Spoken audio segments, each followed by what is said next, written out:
Hey, Hey, what's up? what's up? It's 4:20 It's 420. Woo! on Monday. On a Monday. Not happy Monday. Happy Monday. Wait for our regulars to come in. Let's bring our guest in. Yeah, I'll go and dotted. Start some chatting. Start some chatting. Hi, everybody. What's up? We just thought we'd bring you in. Oh, Marnay is in the house. Who does Marnay want to To make sure we are here for each other. Marnay, congratulations on that announcement. I cannot wait to hear more about that. That's fucking boss. That's some boss bitch shit. No doubts, though. I know. I saw your post. Jumped on here. Marnay, I'm gonna send you the link if you want to pop in and chat. If you got time. Totally yeah. We're gonna be talking about these. I want to talk about today when we're talking about these 2022 regulations. What's going on with Michigan coming in to Missouri? Okay, so I got a chance to just read that article that she shared earlier, like briefly. I was on a break at work, so it's still fairly newer to me. Oh, yeah. Well, you're welcome so much. I mean, you deserve everything. And fuck them haters is what I'm going to say about it. So, yeah. So when we get into that, I want to talk about that because what? Michigan got so many fucking problems on their own, and now they coming into somebody else's state, bringing their problems with them. I was like, they cannot even get it together there. At all.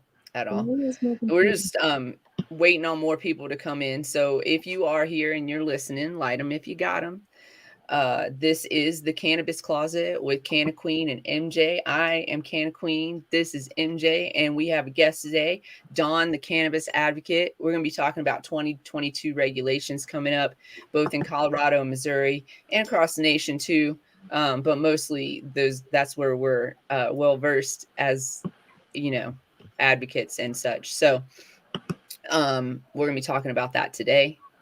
What am I smoking today? Oh, I'm smoking Watermelon Mama today. Ooh, nice. I found a bag.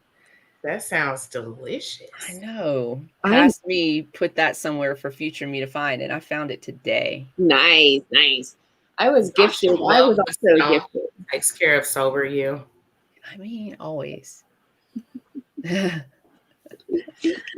You have a gift too, you said? Yeah, I was also gifted some flower, and so I don't even know what the cultivar is. It's from my friend's grow. What does it smell like? Grass. Smells like weed. Mine's a little spicy, I'm not gonna lie to you. It's got a little of that. It's really almost like creamy. I don't know if that's a good designation, but it's like it's very soft and creamy. Like yeah, no, I understand what you're trying to say. It's like a little like hint of something beautiful, which I really love. Like vanilla cream. Nostalgic a little bit when it smells like that. This one's a little like musky. Hey Judy and Laurie. Hey, what's up? If anybody in the chat is familiar with what's going on in your state in 2022 regulations that are coming up, and you have something to share that you would like for us to talk about today on the show, definitely throw that in the chat, and we'll make a note and bring it up and talk about it. But today we're going to be talking about what's happening in Colorado coming up and what's happening in Missouri. So yeah, mostly that's what we're going to talk about today, I think. Right? Is that right? I don't know. I don't know what's going on half the time. I just get here and start talking. But yes, that's what we decided. We're ready to like exit 2021 and get the holiday season over with. But then that means over with. She said, not even started, like over with. Get it out of here. We are done with holidays. Fuck them holidays. And then ready for it to be done. But then we jump into 2022 and I got to worry about all the regulations I got to keep up with for patients and informing them. They're already asking. They're already being misinformed. they're already, I already have a dispensaries too. They don't know what's going on either. I have a medical facility that's shutting down, and they're like, we can't financially operate because of the way that these regulations sound. And it's just like, and so I have not do they not have a compliance officer? You know what? I think that their main guy that used to do all that actually isn't with them anymore. So that's what I found out. I was like, oh, what about? And they were Y'all like, need oh, he's not here with us. Compliance officer. You need somebody who can read the compliance, read these regulations, and they read them so much that they understand what they're saying. And if they don't understand what they're saying, they have the frame of mind to call somebody, and they also have the time, because that's their job, to call somebody and say, hey, can you explain to me how these regulations are going to be enforced and what exactly we should do to make sure that we comply? That's what your compliance officer does, so that you don't have to be like trying to figure out legalese and all that stuff. So sorry,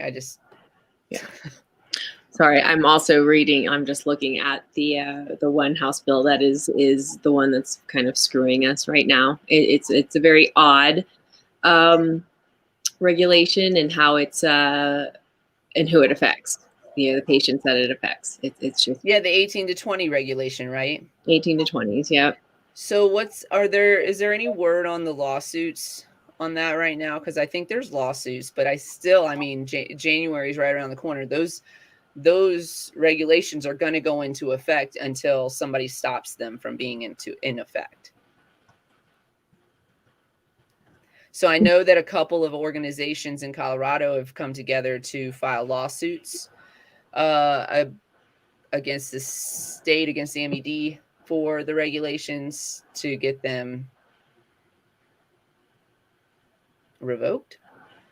Mm-hmm. So what the regulation says basically is I'm 17, right? Oh, I'll have to be 17 again. And my mom buys me weed. Never gonna happen, but okay. I buy her weed now. It's weird. But I'm 17 and my mom buys me weed. And because my mom is my guardian and my caretaker, this new law doesn't affect me. I'm 21 and I buy my own weed. And again, because I'm 21 or older, this law doesn't really affect me. But 18 to 20-year-old me, this law affects. So what's happening is that there's been like a restriction, a limit restriction put on 18 to 20-year-olds. On the medical side, nobody under the age of 21 can purchase on the adult use side. So there's been a restriction put on their limits. What is that restriction? Can you elaborate? So the 2 whole grams, act, right? Right. Okay, go ahead. Yeah, do that. 2 grams, but the whole act, it requires these patients, 18 to 20-year-olds, to now see a second physician. Never had 2 physicians, once they turned 18. So 2 physicians from different medical practices have to diagnose the patient as having a debilitating or disabling medical condition after an in-person consultation. So 2 in-person visits. Where I live, where the clinics that I run, there are 3 clinics that operate from the summit, which is, goes down to, from Denver, that, from the mountain range that goes down to Denver, to us up in the west. And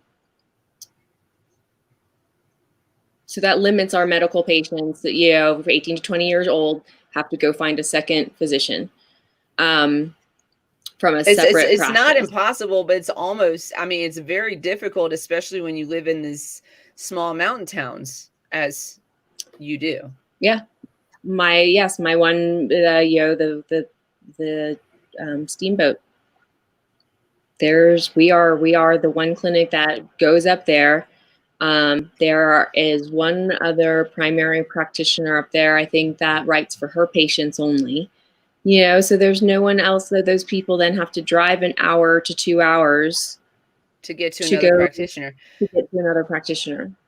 Do they have to pay the second practitioner? I mean, I'm assuming who's paying the second practitioner? Yes. Yes. So and now they've got two. Mm-hmm. One physician must provide the patient. Okay, so if one physician has to explain the risks and benefits, one physician must provide the patient with written documentation specifying that the patient has been diagnosed with a debilitating or disabling medical condition, and the physician has concluded that the patient might benefit from the medical use of cannabis. The patient attends follow-up appointments every 6 months after the initial visit with one of the physicians, unless the patient is homebound. Exactly. Who's paying for that? Exactly. No one's paying the physician. And patients won't want to do it. So then again, you're of course not this age range into a category of doing something illegal again. Because we're going to use it. Exactly.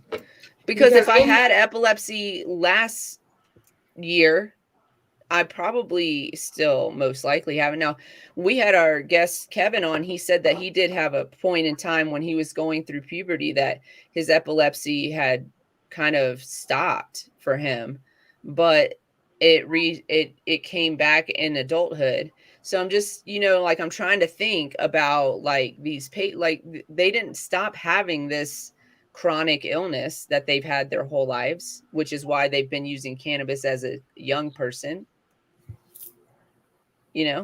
Like chronic illnesses don't stop. Cancer doesn't decide you're 18 and it's not going to affect you because you're 18. Still affects children, still affects young people. And cannabis is still a very good treatment option, if nothing else. They're requiring physicians to recommend a maximum THC potency level on their cannabis being recommended. What's the recommended product, if any? They want them to. Oh, they want the physician to decide this. Yes. The physician who doesn't. Yes. Cannabis. And they want them to authorize, the daily authorized quantity if the quantity exceeds the maximum statutory allowed amount for the patient's age. Directions for use. They want the practitioners to write them a directions for use. Do the practitioners know this? Well, see, and this is the thing. So this is something we already do. Like we've been doing something like this. So it doesn't affect. Your clinic is different. And Dawn, I don't know about your physicians, but MJ's clinic has always been different. I don't know how the new physicians work, but Dr. B is very well educated about cannabis. And he I've like seen him in action. He sits and he talks to the patients about other health options that they could implement in order to help the cannabis work in their system better and to help their body heal more. So he recommends like acupuncture and massage and yoga and things you can do at home, or things that, are homeopathic type remedies. Or he's the unicorn. That's the thing. He's a unicorn. So your guy is like this too? That's an awesome provider. Most providers, like I've experienced different providers from Illinois and Missouri, where it's not that involved of a process. And how involved MJ is with her patients is how I would always want to be with mine. Mine is more on the doc has done her service as you need her. She's available to you always. But most of the time you're talking to your medical staff that support the doctor. And that's the support that I am. So I'm the one that's going to go to the doc and say, hey, doc, you need to maybe do a follow-up with her, or she needs to connect with you on an email about specific dosage. But if it's just, what do I, what's my options out here? I could tell you what the options are on the methods. I could talk to you about all the stuff. So this is what Colorado is going to be requiring these physicians do, is make that recommendation for the patients. What their dosage should be, what their allowed purchase limits are going to be. And they've always said that they're not allowed to write prescriptions. Well, now they're requiring them to write a dose is what the whole prescription is. Yeah. And that's where it's like, and so all of our regulations say physicians can, and so then I was talking to one of our other practitioners, and she was saying, well, they're going to let it be a loose term and it can be crossover, you know. So but it doesn't cross over. There's a federal. But I was like, until they want to tell us that we're doing something wrong, and then our practitioners get hemmed up in lawsuits. Right, exactly. Because that's which has happened. That's a trick bag, because you already give the doctor enough leniency to allow patients to discover their ECS on their own. That's the whole point. Each one of us is going to be different. It is upon a physician to advise you on dosaging when you see and experience these variations that you should be journaling. That's when you go back to the doctor and follow up. Email a monthly log, like if you're doing it that way and you really want to be that involved. That takes a unicorn type of doc to really be involved. Somebody who cares about what he's doing. Because we give our patients a treatment tracker. We tell them, you know, if they have questions, they can follow up. And most people do go it on their own or whatnot. We supply them with the tools. We tell them we're here. But most people are definitely like, oh, and you know, and then they do rely heavily on their dispensary agents because they know the products that they're selling. They know what's on the shelves. Yeah. But to sit here and say that the doctor knows what's on the shelves, to sit there, and this is what we run. Yeah, that's the problem too. We ran into at the very beginning was Dr. B would say, well, find a 15, you know, you would do well with a 15-to-1 ratio. Well, no one was making 15-to-1. It was 3 not back then either. 1, 50-to-1. Yeah, whatever. It wasn't, and we didn't even have the hemp products on the shelves. And now, you know, now they're going, well, how do I do this? And I'm like, well, essentially now we have to start kind of making our own, you know, like I was like, you're going to get a tincture of your CBD and you're going to get a tincture of your other cannabinoid available. And you're going to, because you're not going to be able to find that, right? You're not going to be able to find that on the adult use side. You still find, back when he was making those types of recommendations too, in the early days, that was not on the shelf. CBD was brand new on the shelf, actually. Patients would get so mad at the dispensary agents. They'd be like, but Dr. B said you have to. Yeah, like we can't. And so we would only carry like 1-to-1 or 2-to-1. We didn't even have the extent to what he was talking about. And now you can find it, but on the medical side, you can't usually find stuff like that. I mean, because it's not a money maker for recreation. You know what I'm saying? So if they do these, there's steps that are being taken that are kind of endangering our medical program in Colorado. And if they do that, it's going to be really difficult to find those types of things. And then we're talking about getting mainstream market CBD, so something that can just be sold on the open market, and then getting a THC tincture and mixing those together. Like that's not really as effective. It's not going to be as effective as having something from the plant that. But that's where we're seeing, again, you know, at least here in Colorado, is not having enough production facilities making medical products. So patients are having to basically piecemeal their medications together. And weren't you just reading an article about switching, like medical being able to get retail products? Yeah, so apparently they have made a regulation that says medical can buy from a retail cannabis cultivator, but they got to pay all the taxes. The ability to convert, so they still have to pay the taxes, you know. So it's all about, again, the taxes, and then it can't be. And then so that means that the flower is going to cost more because you got to account. They're not going to charge you taxes on the medical side, but they're going to account for what they had to pay in taxes. So then the medical still can't afford then they're having to charge their patients higher product, and here's the thing with this is like, okay, we know that medical facilities now buy their license. It used to be that patients had to sign over their plants, but now they can buy their plant license. They can grow up to however many plants they buy in that license. But they're still required to sell it, to have a retail store. They have to have, has to be attached to a grow or a infused product license. And it's just like, why can't there be medical cultivation facilities that are not, that are not tied to a dispensary that can just do what they're best at and grow. I mean, that's essentially how the caregiver structure was set up to begin with, is to be able to grow for patients, because the patient was like, yes, I like this person and what they provide to me, and how they provide it. And they completely just capitalized on that.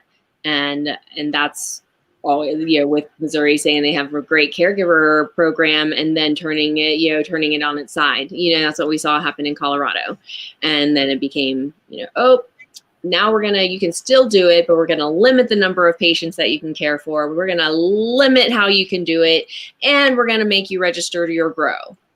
Well, that just dumped a whole bunch of people out, because they were like, what? I don't want my grow facility being available on any kind of list. That opens up for theft and, someone being up in your business that doesn't need to be. And that's how so that's where, again, be careful, caregiver programs that just think you're going to be taken care of. You're not going to be taken care of. You got to fight to be taken care of. Because that's the thing right now that needs to get out in Missouri, is that voters and those that are paying attention and are involved in legislation, is that we don't have the proper legislation out. We don't. I'm not backing anything right now. The ones that are out, I don't, and I hate to use probably not the best terms, because don't take me for a pundit, I'm not. But it's dangling a carrot to screw us on the back end. And I don't want to, I don't want to do that. Don't dangle reciprocity and, expungement and all those things when you're limiting how much I'll be able to have on my person, or what amount of patients I can have and how many. Don't manipulate that. If anything, you need to make it more robust. You need to, it's dangling carrots. And then you have the political machines that are completely and totally behind it. And it makes it very difficult, because you have a lot of dispensaries that are, doing a petition signing now. It's a lot of stuff going on. And it's yeah, that's where I heard about this thing with Michigan coming in. And somebody said, either in the comments or it was part of the caption, do not sign any of these petitions. That was part of the caption. Yeah. And who posted that? No, it was someone that shared it. It was someone that shared it. I believe I know what you're talking about. Who shared that? Do you know? Tiffany. That's it. Can we just look it up? What was it? Because it was, I know Monet has shared it. That's how I saw it initially. Okay. But I will say that, that's a lot of the political stuff that I am not as eloquently versed to be able to speak on. When it comes to the patient part of it, though, and patient engagement part of it, there does have to be more groundswell from patients knowing not to just sign this petition. It's not what you think it is. Unfortunately, there are organizations that are trying to put up the information to give us a side-by-side checkbook or checklist of what those bills look like. But it's hard to compile all that information and actually do that, because they don't want that verbiage next to each other. Right. Exactly. And it's the hardest part. So this was something that was just discussed at this past first Monday of the month, M for MM Mixer. Brennan, I didn't grow up with the politics conversation in my home like that as a religious household. So to deal with politics is nails on the chalkboard. And we had to get into and dissect the pieces of what these different available petitions are. Right. No, I don't personally support any of them. So I found the article. I pulled it up. It's, first of all, it's public radio. It's written by St. Louis Public Radio. You guys support public radio. It's important. This is written from positive standpoint from what I can see so far. It's by Wayne Pratt of St. Louis Public Radio. Again, definitely should support that. They've got, they're going to write from their perspective, of course, but they are able to, get all the good news stories, and they're reporting. So, on those things regularly, and that's how we know about stuff like that that's going on in your town. Sorry, I'm getting all tongue-tied today. So Missouri's cannabis industry continues to attract business and create jobs. A multi-state company based in Michigan is opening a cannabis processing facility this month in St. Louis, and is also partnering with another company on cultivation operation in O'Fallon. I think Missouri is a rather competitive market, said C3 Industry CEO Ankur Rungta. I hope I didn't mess that up. Apologies, sir. I didn't want to ma'am. We think there's a healthy amount of demand for our products in a market like this. C3 Industries already has a foothold in Missouri. The company has opened medical marijuana dispensaries in St. Charles, Columbia, St. Robert, Cape Girardeau. Does I say that right? And Sunset Hills. Cool, I'm French today. But that's that Missouri French, so that's different. Okay. Every French it's a little different. It's a little different dialect. Is correct the way we pronounce it. What'd you say? Cape Girardeau is correct the way we pronounce it. Okay, cool. I'm doing it right. The 15,000 square foot processing center in St. Louis will supply those locations with initial focus on cannabis concentrates, vaping cartridges, and edibles. C3 has experienced swift growth since Rungta launched the company 5 years ago, and it has a presence in Michigan, Massachusetts, Oregon, along with Missouri. When I say shop local, that's not who I'm talking about. These guys aren't local just because they sell to you locally. Just know that. Rungta left a lucrative career in finance to enter medical cannabis, but had some doubts at the beginning. So a supporter of cannabis in monetary terms. Thank you, man. Thank you, person. I don't, anyways, thank you. I did not put it on my LinkedIn page for the first couple of years. Because I still felt like maybe there'd be folks from my previous life in corporate finance, and what would they think of it? Eventually, the stigma went away, so they felt comfortable being open about it, and now make a lot of money off of it. The Department of Health and Senior Services report more than $186 million in medical cannabis sales since they started in October of 2020. That includes $26 million between October and November of this year. The overall impact on the state is still being assessed. I mean, so listen, it's going to create jobs. Always does. What's up, Schnucks? Thanks for joining.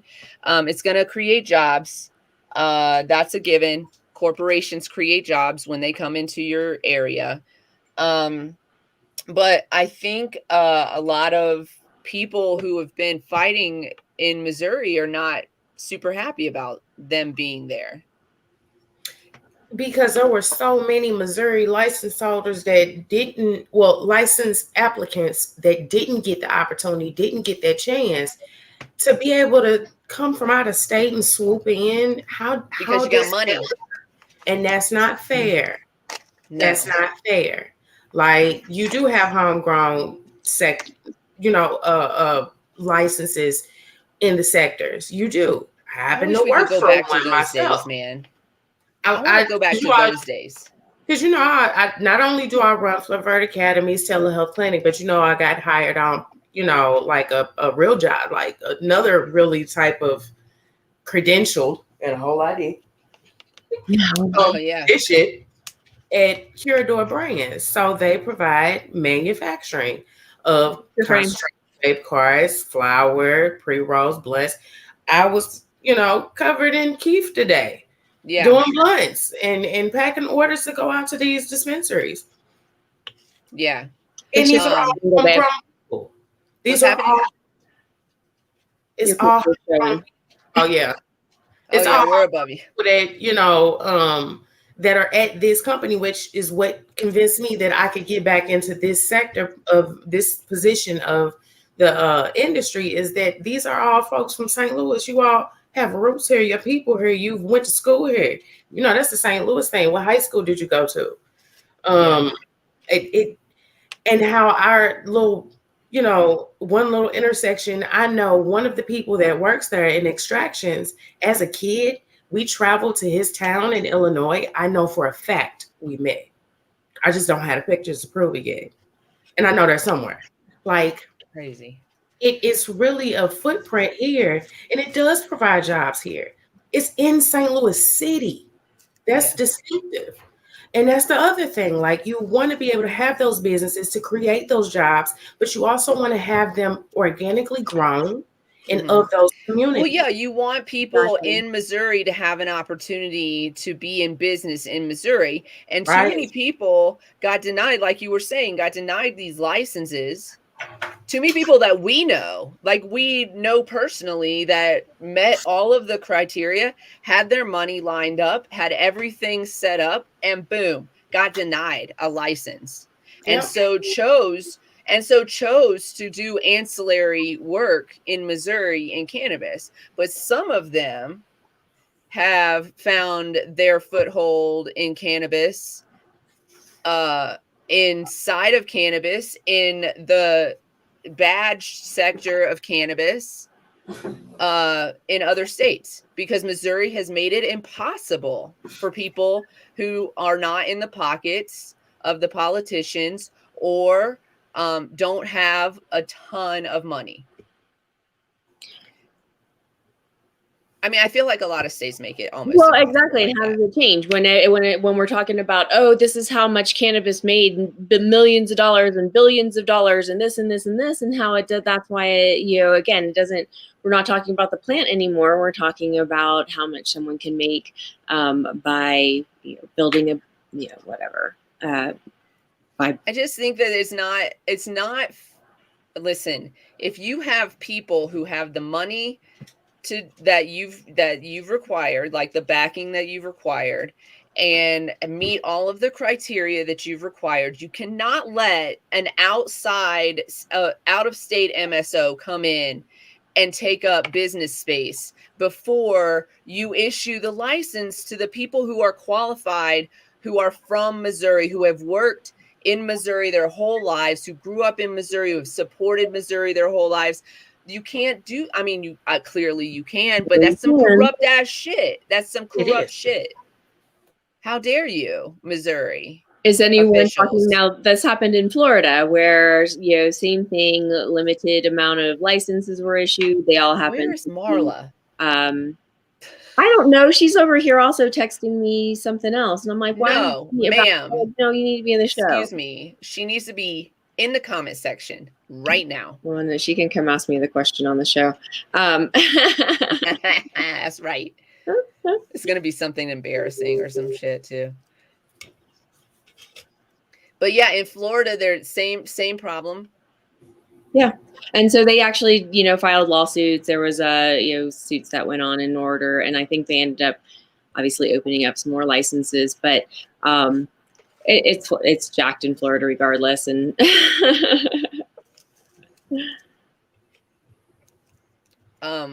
full disclosure, I am currently working for technically a multi-state operation.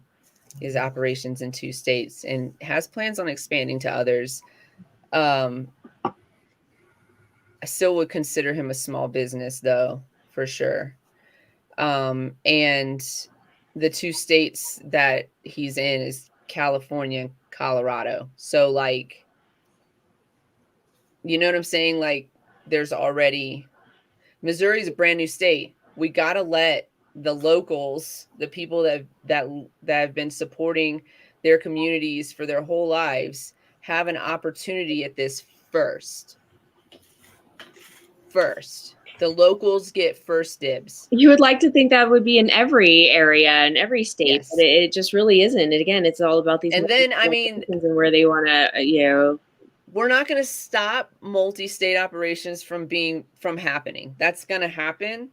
But then everybody. But then all of those other licenses have to be approved. You just approve the other licenses of the qualified candidates. I agree. And give them a chance to run their business and do their dream. I was telling Dawn last night that one of the counties that we're in, they actually have a stipulation in their regulations and their local regulations that in order to have an adult use facility, they must operate a medical facility. I love this. I wish every city and every county would make this a requirement. Yes.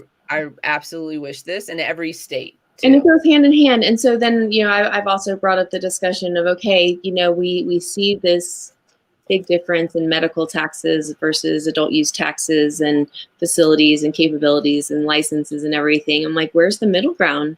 What happens when, states don't even deal with medical, but there are patients that just cannot, they want to access it, but they can't afford, there's got to be some kind of like medical tax deduction or some kind of plan that, okay, we're going to go that way, or why that there even has to be a distinction between a medical plant and an adult use plant. This part. So that's how it is. When you go to Vegas, you walk in, you show them your medical card, you don't get taxed. They do have certain products that you can only buy medically, and then they have and then everything else is 21 and up.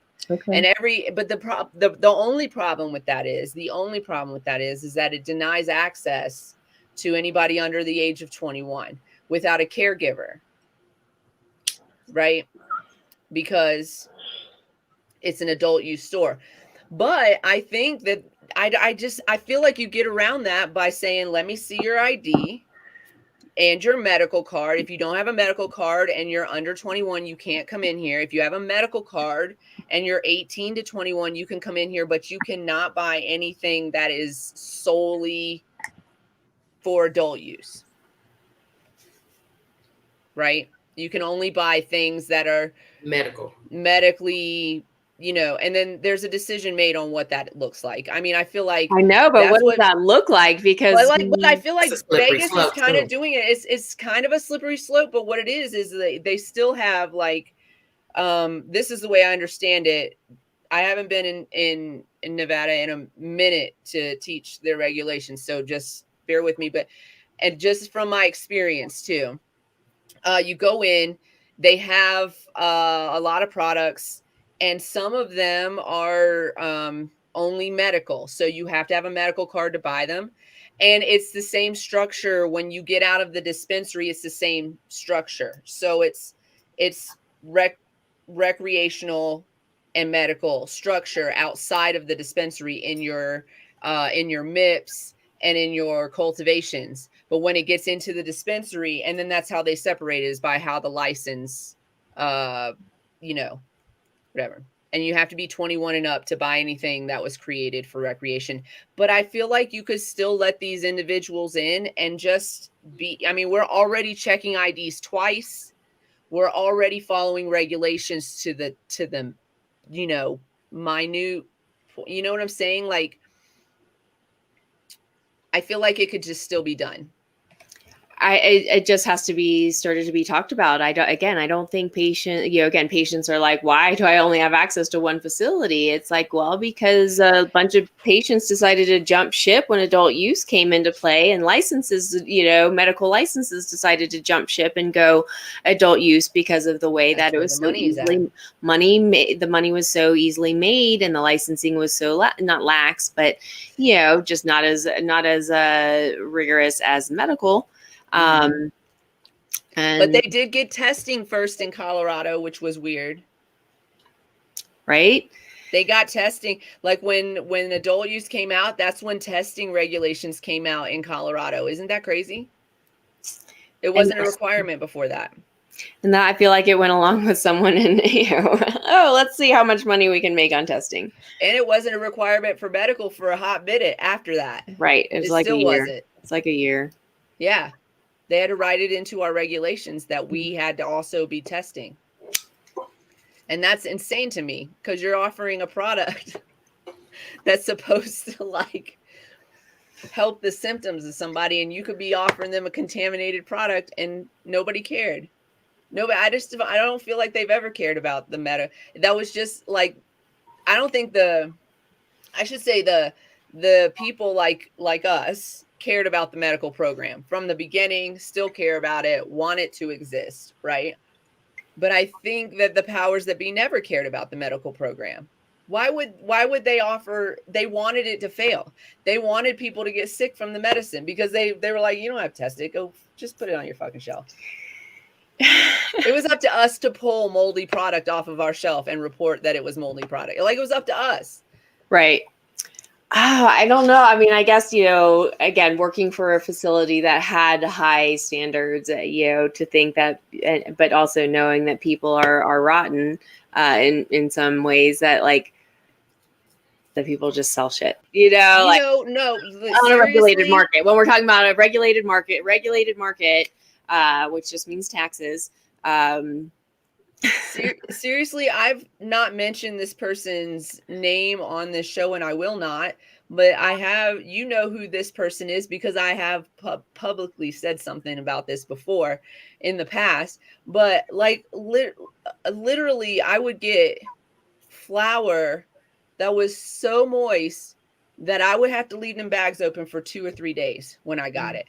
And I would lose so much weight, first of all, from that. But if I wasn't paying attention to what was going on, we would have just had moldy flour. Oh my God. Like, what is happening? That's awful. And then, of course, we pay for the heavier weight, right? And it was a whole thing. Anyways, irresponsible. Don't be an irresponsible. Don't be irresponsible. Provide product, honor the plant. Because that could literally make somebody sick if you don't have somebody in your dispensary paying attention to what the fuck's going on. Yeah, so a total cure manager is necessary. Absolutely. This was 10 years. If you don't know what that means, then and you are a facility, then please give us a call. Yeah. Give us a call. Check out our website. And we have a website now. Yo. You want to know how our day is going? That's how our day is going right there. We have a launched website right there. Woot. Fantastic, ladies. So, if you guys need rehab, call us, because we know what the fuck we're talking about. And yes, we're going to talk to you just like that. Just like that. You'll enjoy it. Don't worry. Most people love it once they get to know it. It's fine. Is it a little bit like Gordon Ramsay, tough love? A little bit. Like, that's in my soul of souls. Gordon Ramsay, what's her face from Salon Show? Yeah, that's us. Yeah, that's fantastic. I'm Gordon. I support that. I support that very much. I mean, at the beginning we might butt heads. You might not like what we got to say, but at the end of the day, you'll be successful if you just listen to what we got to say. And that's real life. Only because we've done it and we've made some of the mistakes before. We've seen other people make those mistakes before. So give us a call. 970-426-5985.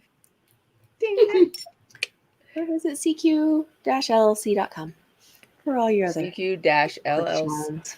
Yeah. CQ.llc.com is our new website for those listening, because I didn't say it, and thank you for saying it. I want to switch gears a little bit, because it's like holiday season and I'm tired of talking about serious shit. So first, we have to cover one serious shit first and foremost. And that is, are you okay today, MJ? Oh, me? Yeah. I mean, yeah. Usual aches and pains and whatnot, and probably my neck. But they're not usual today. They're not usual today. No. MJ was attacked, y'all. Who did it? A buck walked out. She said, "Who did it?" She was coming from Missouri to Colorado now. A buck walked out in the front of my car as I was driving down the highway last night, and in the middle of nowhere, Colorado, and smacked the shit out of my car. Oh my God. Yeah. I'm so glad you're okay. It's my biggest fear. She told me that, and I think my sister has more PTSD than I do, because she was on the phone with me when it was happening. So like I had my earphones in, and for safety, I'm on the line with people, and so I was like, oh dear, or I don't even know what the fuck I said, but. And then because as it basically, it was a car length. My lights hit it, and it was a car length from where my lights were like, oh, there's a deer in front of you. There's snow, right? And I didn't have my brights on because there was a car coming from the other direction. And so they tell you not to swerve. And first thing that they told me when I moved to Colorado is don't swerve, because if you wreck your car and you don't hit that deer, you don't get to make an insurance claim on it being a deer. Shit. It's just You're brilliant. Oh, I did. Someone else told me this. I was like, okay, well, your first instinct is to still swerve. Yeah. It doesn't matter. Like, I looked to my left and there was a car. I looked to my right and there was a pole, and I still was like, I'm going to pull,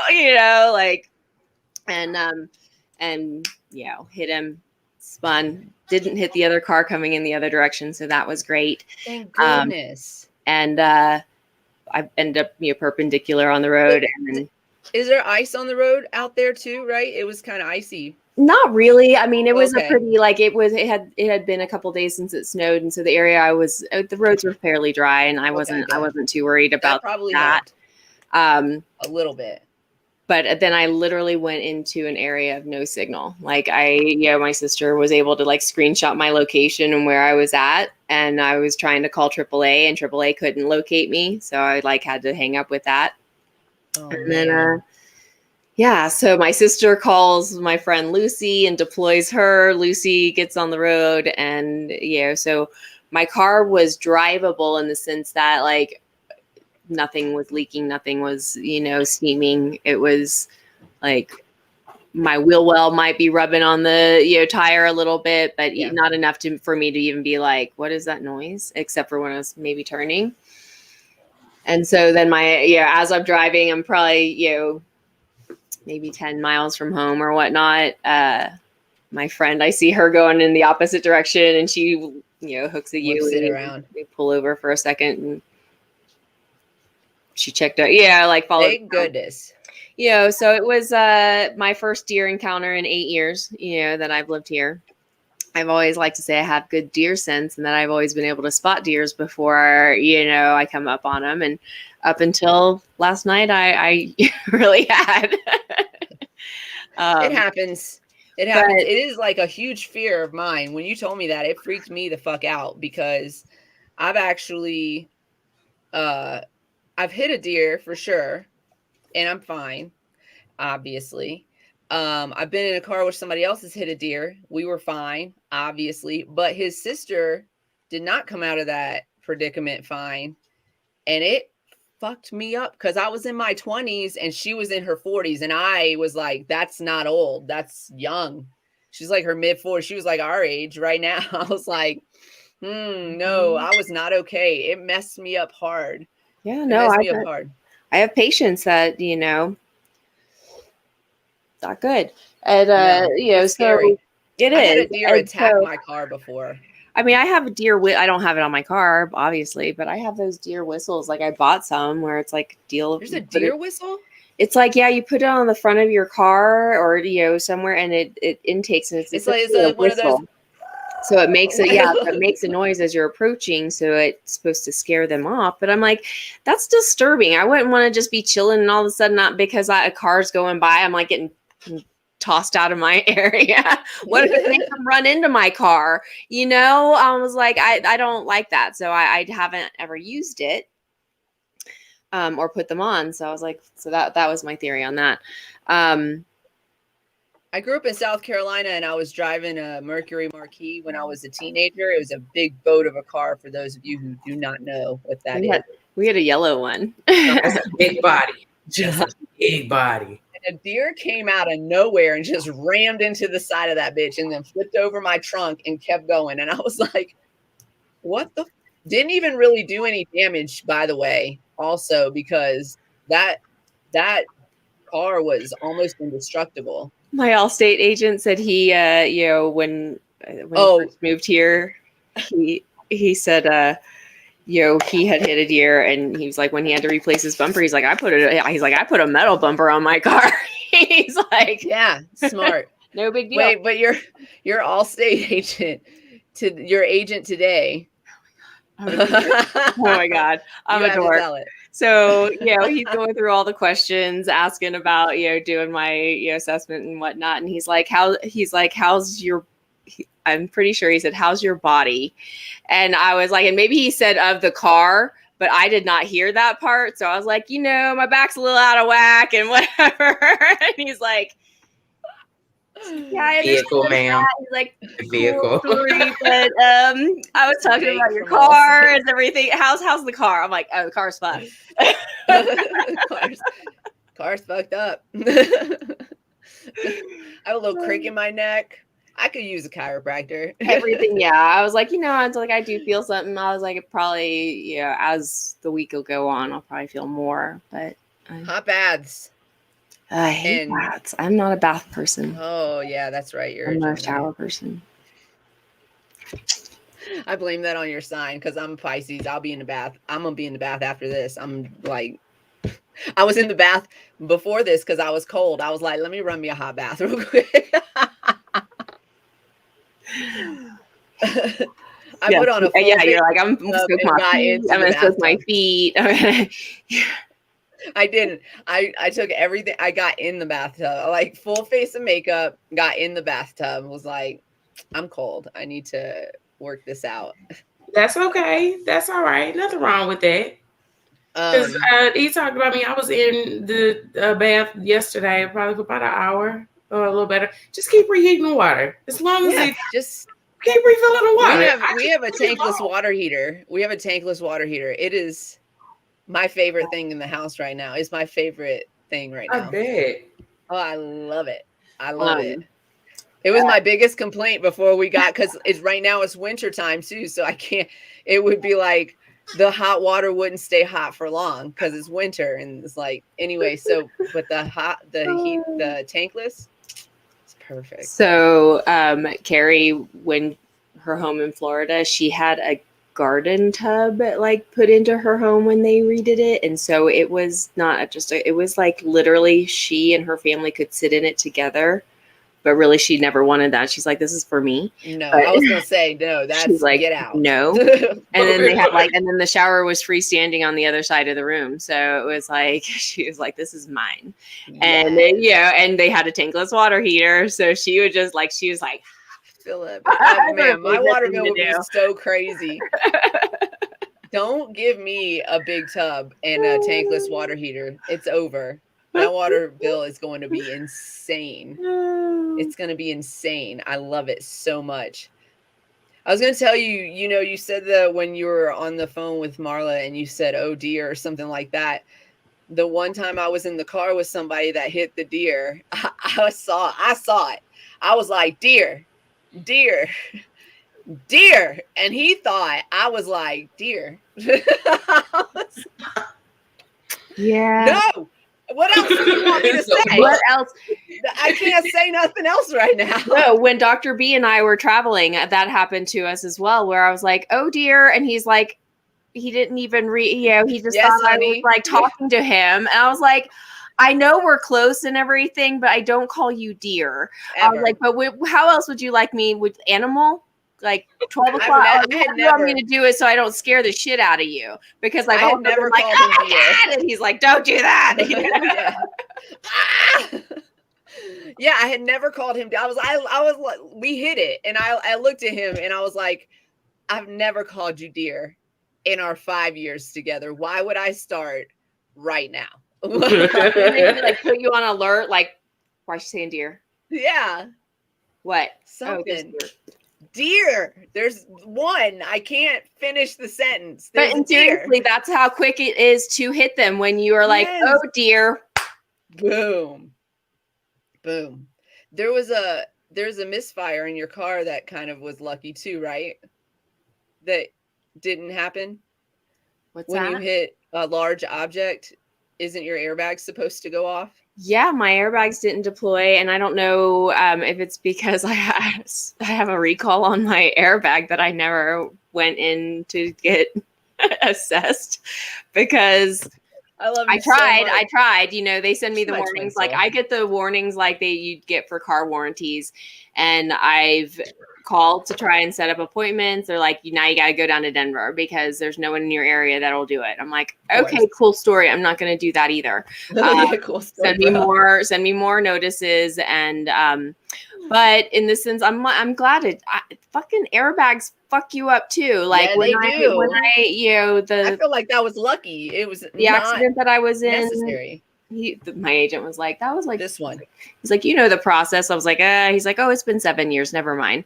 But Marla was on the phone with me for that one too. And she was like, I'm never talking to you while you're driving again. It's like, okay. We had 2 vehicle accidents that resulted in not such lucky outcomes 2 years in a row on my then fiance's birthday, or like on or around. And we stopped going to Tony Roma's for ribs on his birthday. Like, we were like, that's gotta be it. We just like, because like 2 years in a row, it was like, what just happened? No way. Change the rotation, or change. Yeah, we're change the matrix another day. Pick another day. So yes, I'm okay. My car, they're saying that it's fixable. That is that good? I don't know. I mean, it's a 2010 with 230,000 miles on it, so it's like, okay. But he said maybe once they get it in there, if there's any frame damage that you can't tell from the pictures, then we'll go from there. Like, what is the outcome you would like? Because we can all work on manifesting that. Like, I guess it depends on the return on the car. Like, how much they would be paying me for my car. Otherwise, if they're going to pay for the damage to be fixed, fix it up, fix her up, paint her up. So whatever the best outcome financially is, that's what we want. Yes. But if they give you enough for a brand new car, then like, that's what we want. That's sure. Do I want a car payment? No. That's where I'm like, I can't. I would rather not have a car payment right now. You could take a $10,000 check. I'm like, for my Mitsubishi, they gave me. I think I got like 8 back, or 8 or 9, maybe 7. I don't know. It was decent. I don't know with my Subaru. Being again as old as it is. You're lucky though. I mean, I call it luck, but I think it's something else. But I feel like you would be able to find a dope ass car for a good price. I would put some energy into finding the car that I wanted at a dope ass price. You know, if that's what I was going to do, I would have to figure out how I'm going to get around for a minute, but figure it out. You know, and the crazy thing is too, I was like, I'm pretty sure I had like a gut or a premonition of that I was going to hit a deer, and I just didn't listen and drove home anyway, or did whatever I did, you know, like. Oh, that always freaks me out too. Yeah. Where I was like, because it's always a thought. Like we said, whenever I'm driving, I'm like, it's always a thought. Because we live in Colorado. But this dude was like, yeah, like I've explained Deergate. If you've listened to other stories, I've explained Deergate before. You will have to go through all of our episodes to find out what it is. Next, what's up? Where have you been? Did they make you work late? Who, me? Nexus. He just got here. Oh, I see. I actually did work late today because I had a chance. Like, the kids stayed home today, so got a few hours in. Yeah, yeah. I was just saying the other day that I work like 6 jobs right now. That's not a lie. Yeah, it's real life. And then I was down over the weekend. Like, I worked Friday and did like a split shift deal, and had patients that just weren't ready for their part to finish their part. So it's like, okay, I'm gonna rest. Yeah. 2 days. No, I have all these jobs, and some of them actually pay me right now, and some of them are about to start paying me. So it's fine.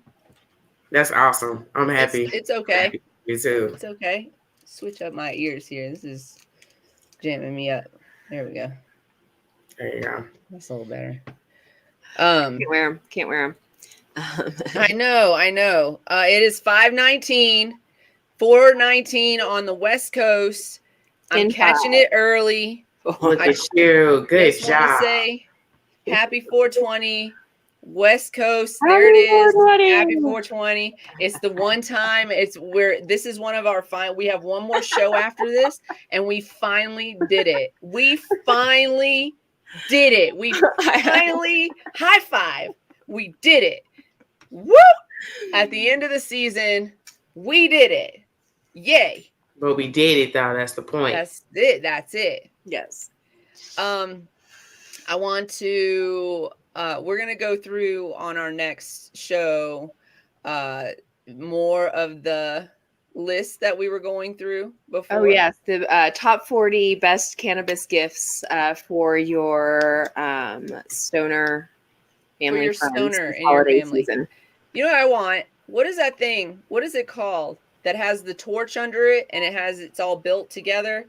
You know, Levon has one. And he always brings it to the party. Oh, yeah. Yeah. I know what you're talking about, but whatever that's called. I really want it's one. It's a dab rig, but it's like a square rectangle joint. Right. Even though I have this electric rig, I do like I love all that shit. I want one. I just want one.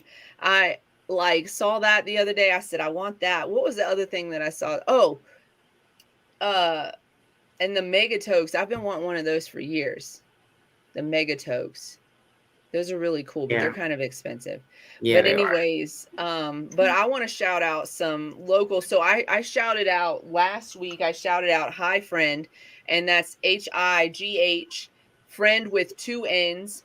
That's Fry End, by the way. That's how you spell friend. That's how I remembered it when I was in elementary school. That's how I remembered how to spell friend in the I before the. Anyways, So there's 2 N's in friend for this one. And I did bring a sample of one of her. She's expanded so much that this is like, I feel like this is kind of like an old school. Like vintage. It's vintage. Yeah, because she's got so much cool shit right now. But this is one of the coolest designs right here. Hi Friend with 2 N's. HIGH, friend with two N's. Don't envy my crown, embrace your own. And then she's got like all these little accents and stuff. Got her right here. Nice. Woman-owned, Black-owned company, small business. She does all this stuff herself. She really has invested in herself and has made a name for herself and is creating this brand. I really love it. I want to shout out Only Grams. So if you follow Born Majestic on any of his social media, you can check out his Only Grams. He has a bunch of other stuff too, like Stay Baked, Stay Blessed, and a bunch of other apparel. He's got some really cool stuff. He's got like leather bags and fanny packs, and I've got a crop top and bathing suit and this skirt all in like a similar design. But he's got all kinds of cool other designs too, so definitely go check him out. Is it at Only Grams or is it through his Born? Let me. Yeah, it's Born. It's through his account. Do you want me to do it? Yes. Okay. Please. John, you want to throw your local and business? Oh, it's so many people that I can shout out. So we got to start with me and Flavert Academy. So Dawn Cannabis Advocate partners with Flavert Academy to take care of the telehealth clinic. So that telehealth clinic depends on how in-depth you want your services. If you just want to see the doctor, you don't need any help. You don't need any extra assistance. You can go to the website. F is in Fleur, FLEUR is in that word. Oh, you're typing it? I'm sorry. V is Victor. Homehealth.com. That's the website for Flavert now. In case you all hadn't got the new one. I think you did. But this website has been updated because we're offering more services on the academy side. So a lot of that is where Mornay is the lead and as the owner takes care of most of those things. But when it comes to the certification process and the clinic part, if you're needing that full 100%, I need your full assistance. I need you completely do everything for and with me, then you need to contact me. That way I take care of the clinic part because you're already talking to me directly because I need to know who needs the more in-depth care. So the way to get a hold of me is either by phone, you can text or call. I'll even hold that phone up so you can see it exists. That phone actually gets to me, 314-465. No, it's FV Home Health. I'm sorry, I didn't mean to spell out. That's okay. Tell me again. FVHomehealth.com. Oh, okay. F like Fleur, V like for okay. Gotcha. Yeah, I should have repeated that properly. Correction.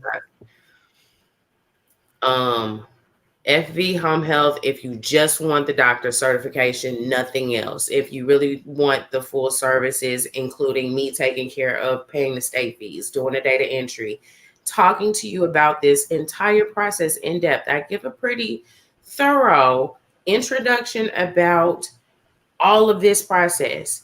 And I give you information and tips and tools to be able to move forward on how you want to navigate this in the future.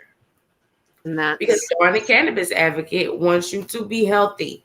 So I do provide different services depending on what your consultation needs are. And if you're my patient, you're automatically my patient to do that with. Right.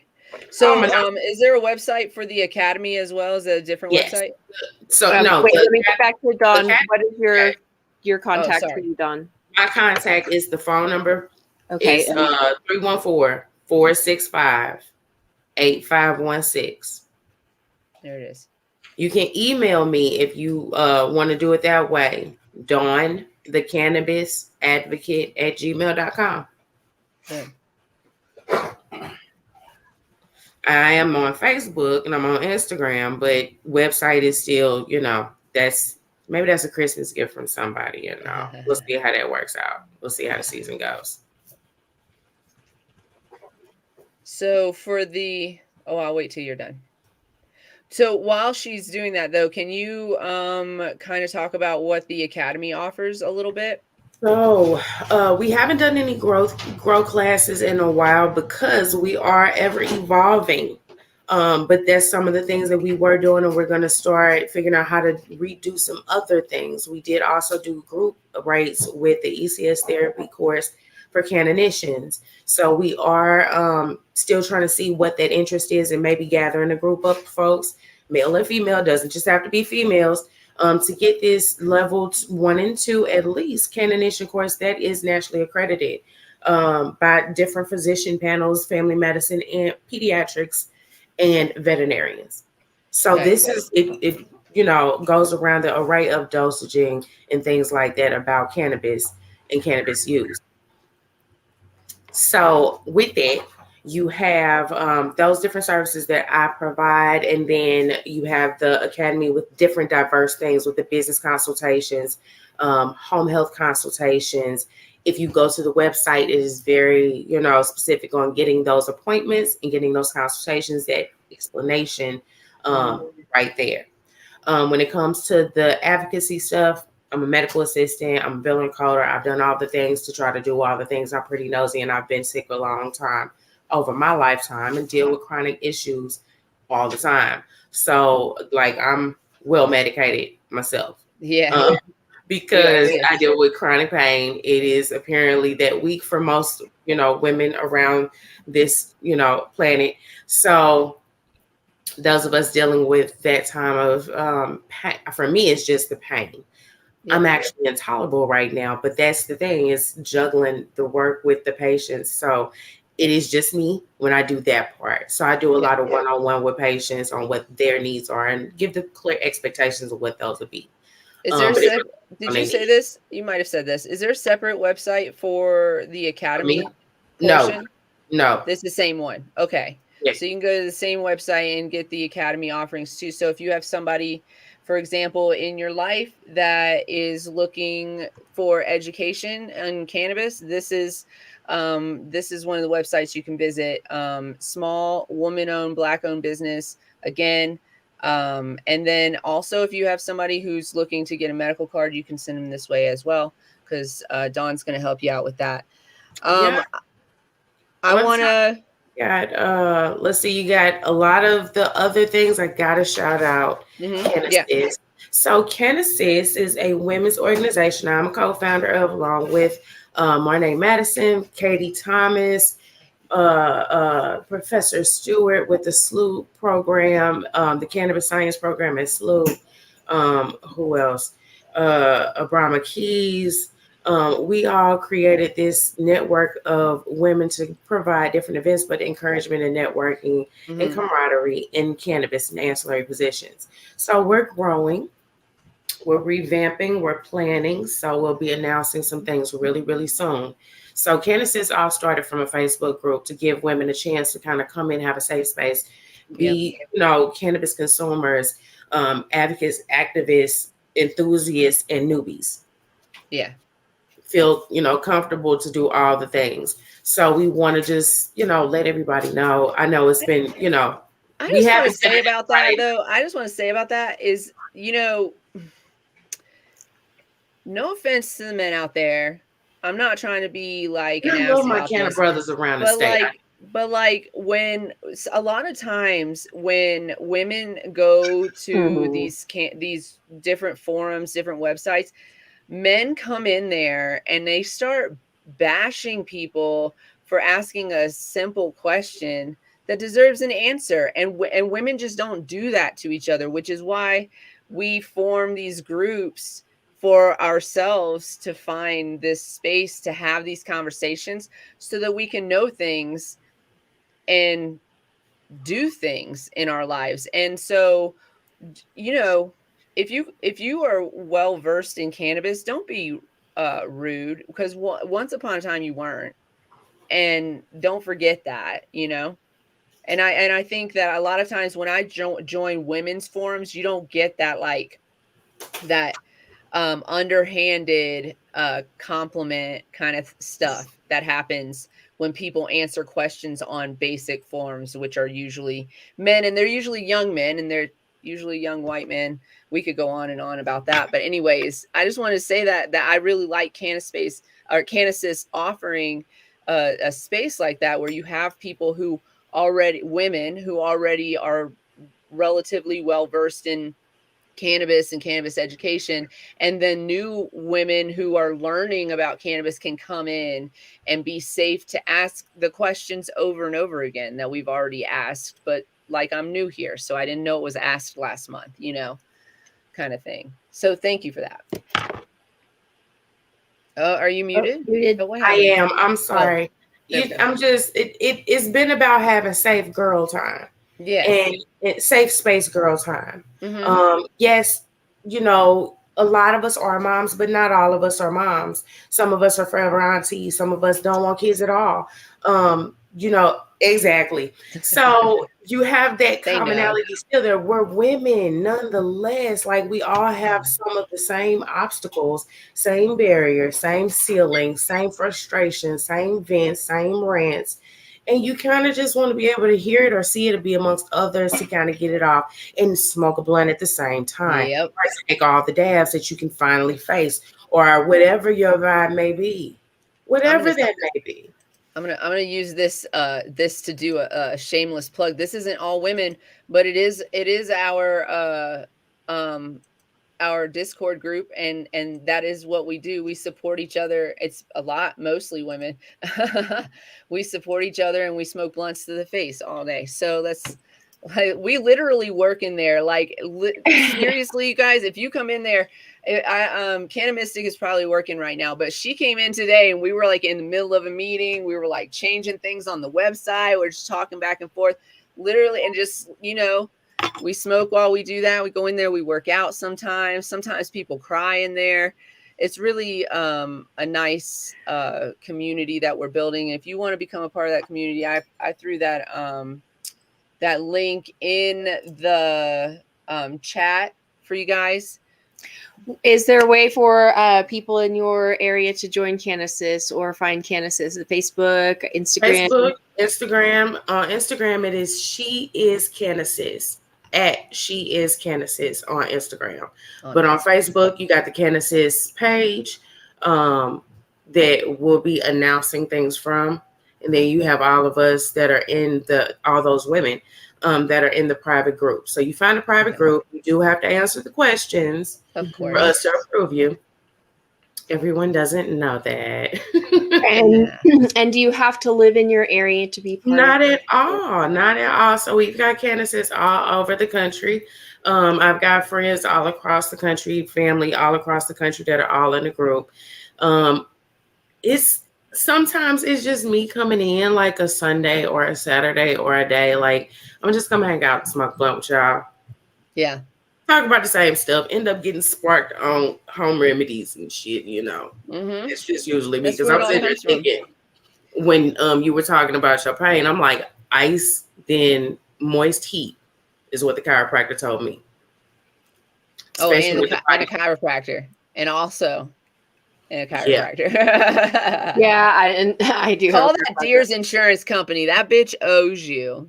And then like the facility that we rent out for Glenwood, they have a water massage table, so I'm probably gonna hit that up on Saturday or Sunday.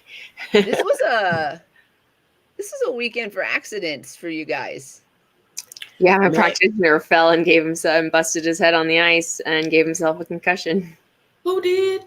My practitioner at this weekend's clinic. Yeah. Oh, he's no. Okay, ladies and gentlemen. How about the tornado that went through Illinois, Edwardsville, Illinois?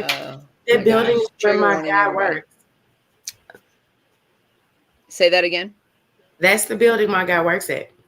Is he wasn't at work, but at any given day, he just got, home from work. Like, y'all, that tornado, like, listen, she's mad. And wait a minute. So you remember you said you Mother were Nature is mad, right? Say that again. You were on the phone with your friend. MJ was on the phone with her friend. With her sister. When I was on the way home from doing a vendor event with a head change and was coming home from the dispensary in St. Anne. For those folks in St. Louis, I'm giving locations. I'm coming from St. Anne on the phone with my best friend, and she's at like the Martin Luther King Kings Highway area, and the sirens went off as I'm at 64 and 255 in Illinois. I'm like, okay, I'm almost, where I need to go because I'm in Cahokia. Okay.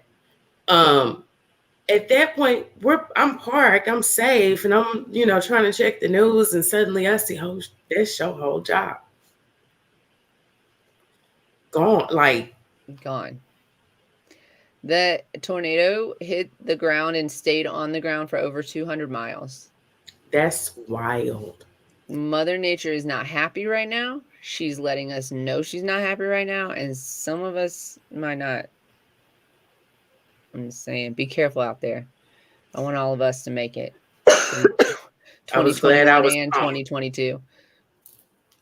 I was glad I was home, made it safely. Everybody was where they were supposed to be and covered. But it's scary, man. Weather is scary. What are you gonna do? What are you gonna do about weather? Because it was weirdly it was weirdly warm. It was like 50, 60 degrees. And I thought I do not know anything about tornado I didn't conditions. even realize it was lightning until I got into Illinois and was like, oh, that's light. Oh, I didn't know it was a storm.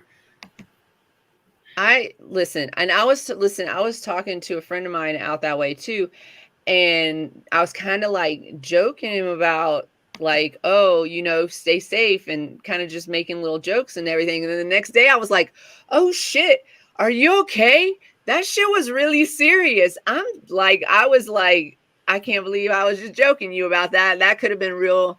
He's okay. But yeah. Mother Nature's mad. Ooh, she's mad. Cause it's y'all. I don't know much about tornado conditions, but I do know that they don't usually hit in December. No, December's not the time of year for tornadoes. No, it's not. Generally speaking. So what the fuck? Like seriously. But seriously, I hope everybody out there is safe. If you're in that area, please be safe, because I felt like the storms were continuing for a minute. So just, and I hope that you're okay. I hope that you didn't have any significant damage, if any at all. And hug your loved ones tonight for sure. Because that's some scary shit. There's nothing you can do when she's ready. So you just gotta brace yourself for impact, for real. I don't want to leave this. I want to keep talking about some small businesses that people might want to purchase from instead of big box stores this holiday season. So I want to like kind of twist us back into that conversation. I meant to shout out last time and I forgot to was Integrity Clothing. I don't think I shouted them out last time. Integrity Clothing. You can find them on Instagram. You can follow their page and then they have a link on Instagram. I think it's just at Integrity Clothing. Let me just double check that actually. Okay, let me know. And then I'm going to throw my girl up here. This is Cosmic Roots. This is their Etsy.com. She makes like electroform jewelry and glass pieces. She's partnered with a couple of glass artists, and it does not like when we post something there.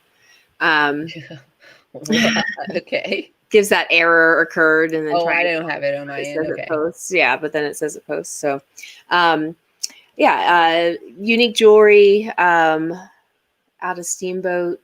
Super awesome. Oh yeah, this is a really cool jewelry spot actually. Yeah, I like it a lot. I looked at that site after you posted it last time. Integrity Clothing is just Integrity Clothing _. So it's at Integrity Clothing _ Black owned business, that's what I support.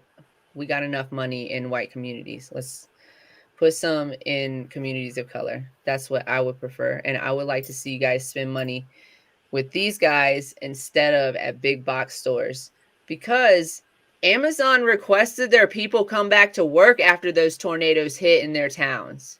And some of them didn't have any fucking power. Some of them were flooded. So like, fuck you, Amazon. I said it. Buy from small you have businesses. Somebody over here dying, laughing, and over here wanting to clap you up. I just want you to know. I don't want to, say no name. You can clap me up. It's fine because fuck Amazon for real, for real. I can't. I mean, listen, I'm a victim too, but also we got to try to break our bond with them. We got to try to figure out other ways to get the services we need. If we actually work together, like, and bought from each other, we could lower our prices. We could lower our own prices by continuing to give each other business. So if and when you can, give your money to small businesses, and if and when you can, give your money to Black-owned businesses, and if and when you can, give your money to women-owned businesses, and if and when you can, give your money to minority-owned businesses.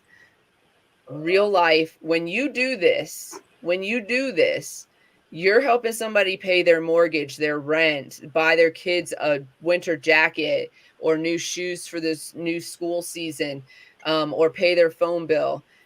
That's what you're doing. And when you and I will also take responsibility for my actions, spend our money, and Amazon, we enabled Jeff Bezos to build a spaceship to leave us here to deal with tornadoes in December that stay on the ground for 200 plus miles.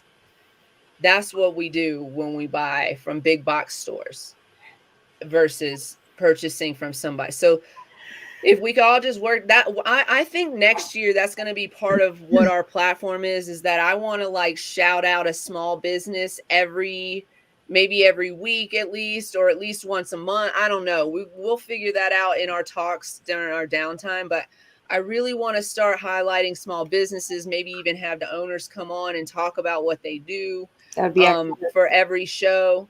And then, we also, so we built our basically our first website together. We've got built. And so, we're going to build other ones. We're going to build one for this show, and we will be putting those small businesses on the website. I can't take credit for the build on this one. I do know how to do it, but I did let them take over and fill all of that information in because I was like, nice.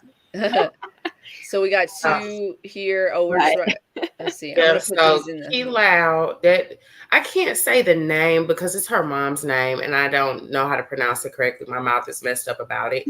So she's made all my shirts, like all my Dawn and Cannabis Advocate shirts. She's an awesome friend of mine, but she also does like the enamel cups and all that good, stuff. So, and she's an author of Erotica, Missouri Billionaires. Yeah. There you go. So you have that.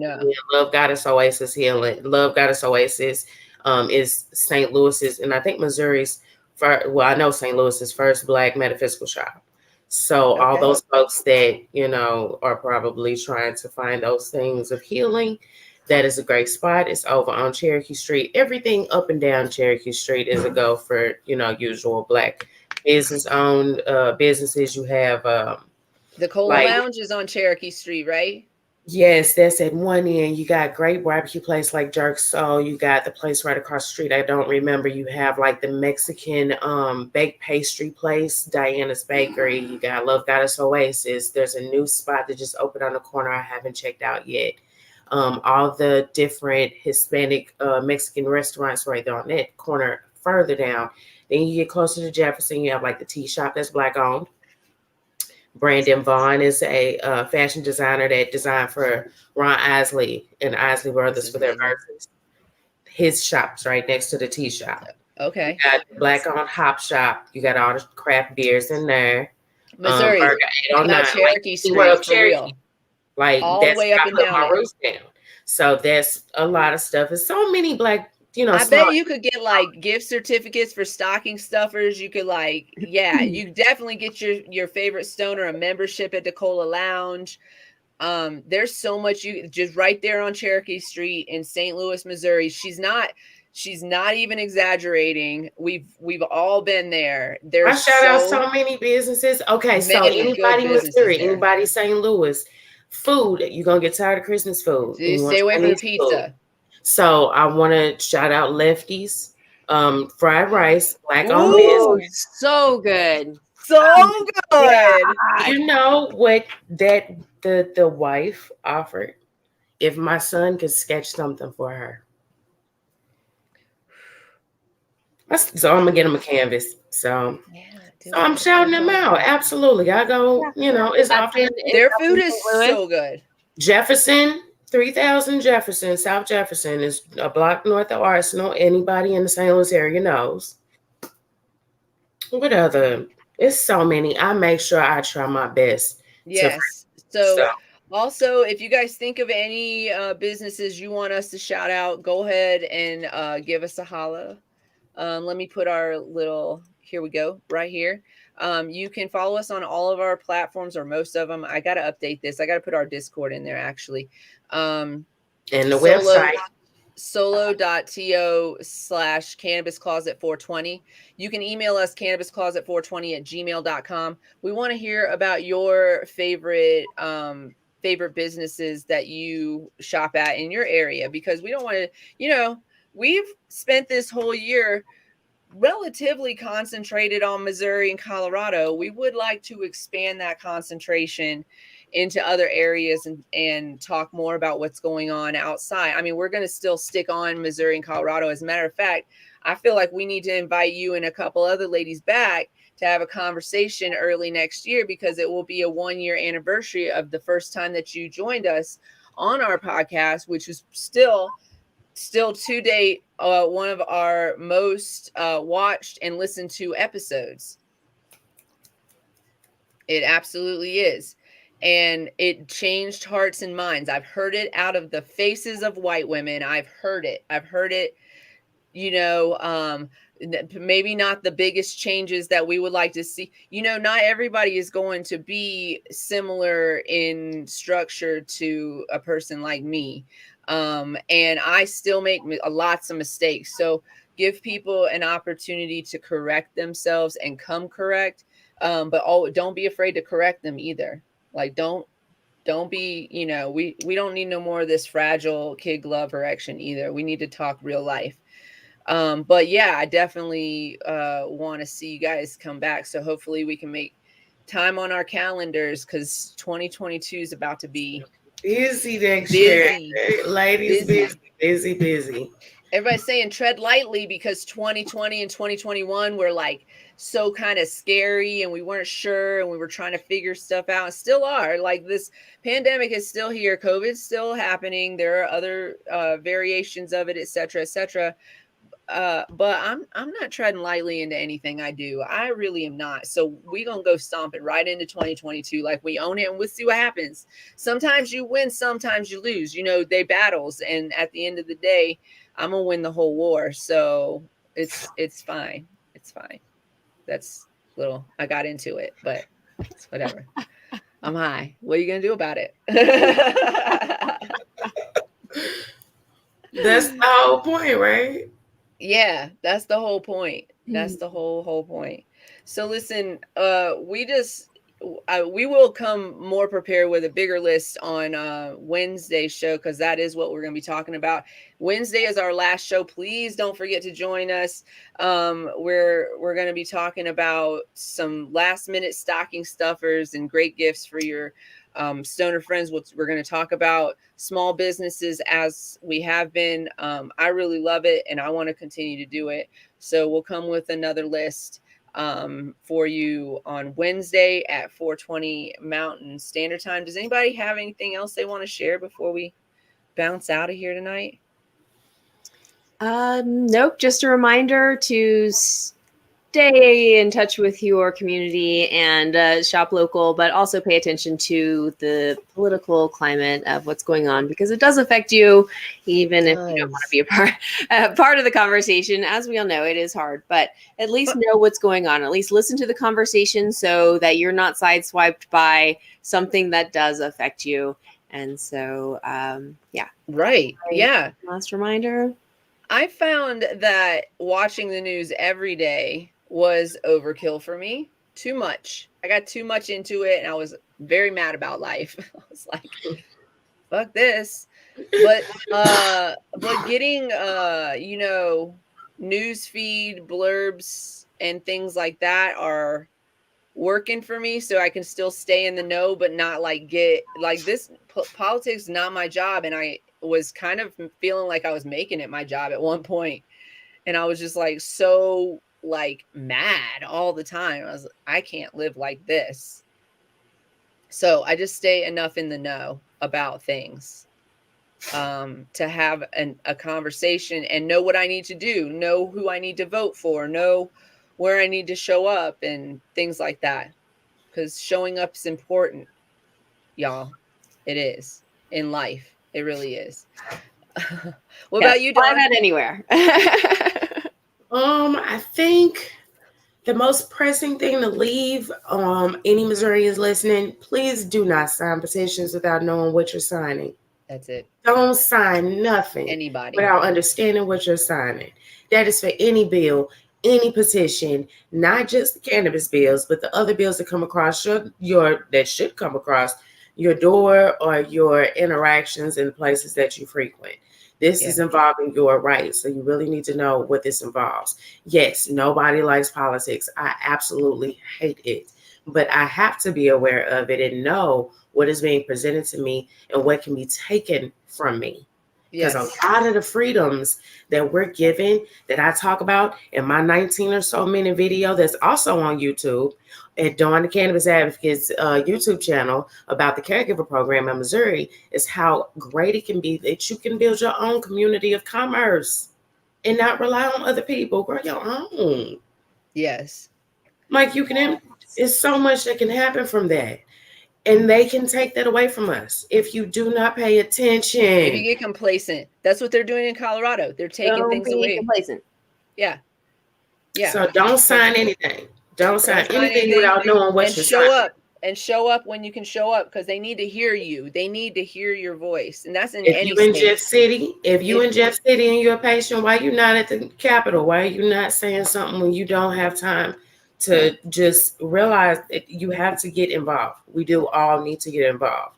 Listen, some of y'all got jobs that you can't get away from and go to the Capitol. So check it out. Send an email And also on your lunch break, call them, because all these people in there are too old to be there. First of all, a lot of them should not be gone. Do not rely on technology to get your message across. You got to call them. You got to call them, and you got to call them, and you got to call them some more. So if you can't make it to the meetings and you can't make it to the protests and you can't do that, you do have a phone. I know you got a phone, and I know you get a little bit of a lunch break. Put the music on, put it on speaker until you get through, and let your voice be heard. Because if they're not going to hear your voice, they're just going to do what they want to do. A lot of them doing what they want to do anyway. We need to have a record. We need it on record that we said no to this and they did what they want to do anyway, so that in the future it can be prevented at minimum. That's the hope. And that this doesn't continue to get repeated. But also in the current, possibly we could go after them for violating our rights, because when you vote for something and then they turn around and just do what the fuck they want to do, that's just basically making your vote invalid, and that's not how it's supposed to work. So we could we really do have the power if we just stop arguing amongst each other.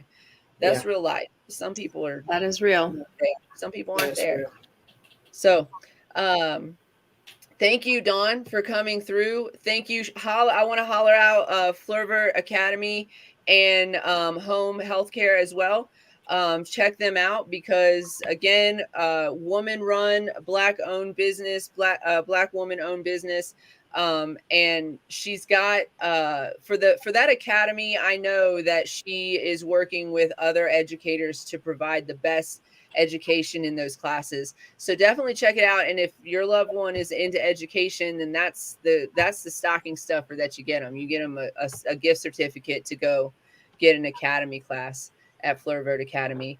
You guys, make sure to be nice to yourselves and put your mask on before assisting others. Yes. Cultivate love, because you deserve it. And stay lifted. Stay lifted. We love y'all. See you on Wednesday, 4:20 Mountain Standard Time, last show of the season. Join us here. Thanks everyone. For coming through. Woo, woo. Woo.